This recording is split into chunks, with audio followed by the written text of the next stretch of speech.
It really shouldn't surprise anybody at this point that a network filled with far-left activists who defended Antifa violence and BLM riots would also take the side of a violent mob that broke down a locked gate and unlawfully entered a private residence to threaten homeowners. Before we get to the embolism-inducing Cuomo interview with the homeowner, please just give me 30 seconds to tell you about this special offer from this episode's sponsor, BioTrust Keto Elevate. Have you found yourself grazing at the fridge a lot more than usual these past couple months? If so, you're certainly not alone, and as a result, you could see your weight creeping up too. I'm fairly sure that if you've ever walked into a health food store or flipped on the television, you've no doubt heard of the ketogenic diet, or keto. It's one of the most popular diet trends on the earth right now.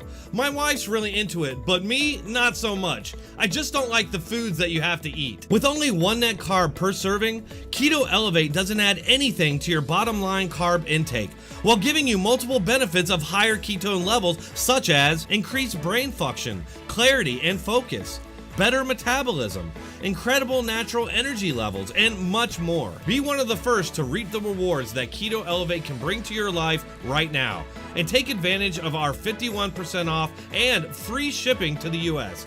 That's www.ketowithdronetek.com. How do you feel about becoming the face of political resistance to the Black Lives Matter movement? First of all, that's a completely ridiculous statement. I'm not the face of anything opposing the Black Lives Matter movement. I was a person scared for my life who was protecting my wife, my home, my hearth, my livelihood. I was a victim of a mob that came through the gate.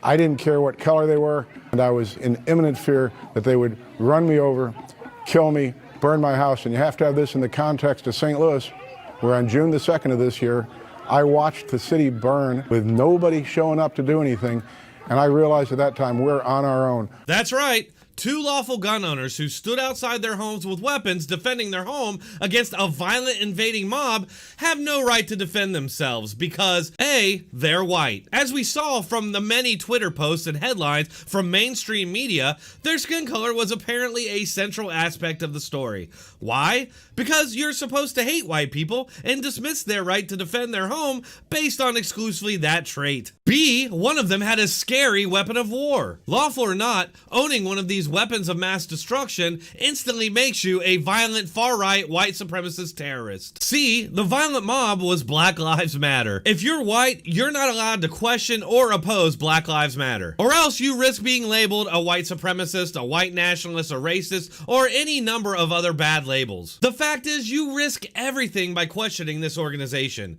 You heard Cuomo. This guy is apparently the face of the opposition to BLM simply for defending his home against them. And I just want to point out, it was mostly white people at this protest. And that's the irony here, because this guy is a lawyer who brings cases against the police and is a supporter of BLM. Doesn't matter. C, answer A. D, all of the above. Obviously, D is the answer here, although there is one legitimate complaint that you might be able to make about these two lawful gun owners defending their home. They pointed the guns.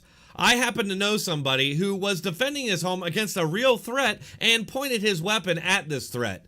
Later, the police showed up and confiscated his weapon. He ended up getting the gun back with no problems, but if there is a legitimate criticism of these people, that's it. If you saw my video on this topic Monday, you might remember the bit where I talked about the media's excuse for this mob being that they were on their way to protest the mayor. I suggested this sounded like it was made up after the fact, and lo and behold, I was right. So here we have ABC News.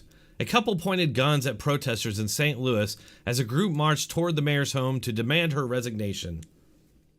Well, that's all well and good, and as far, you know, that might just be an after-the-fact story. Maybe that is what they went for. But as far as I know, protests require permits. You got to get a permit to have a protest. You can't just burst onto people's property into a private neighborhood and protest. That's illegal. You cannot access the mayor's house from this property.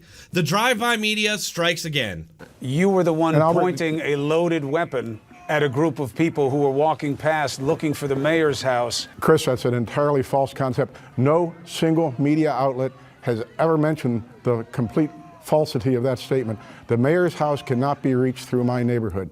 3 blocks north and a half a mile west of my house. Hey, I have an idea. Let's form up a 100-person mob of Trump supporters and break into Chris Cuomo's private property to protest his nightly propagandizing assault on this country. And don't worry, we'll be completely peaceful, well, except for the breaking in part, of course. Does anybody think that Chris Cuomo would support us in that protest?